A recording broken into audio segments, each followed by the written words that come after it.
جعل في السماء بروجا وجعل فيها سراجا وقمرا منيرا وهو الذي جعل الليل والنهار خلفة لمن أراد أن يذكر أو أراد شكورا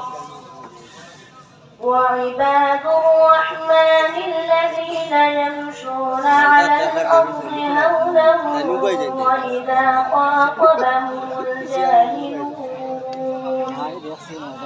وإذا خاطبهم الجاهلون قالوا سلاما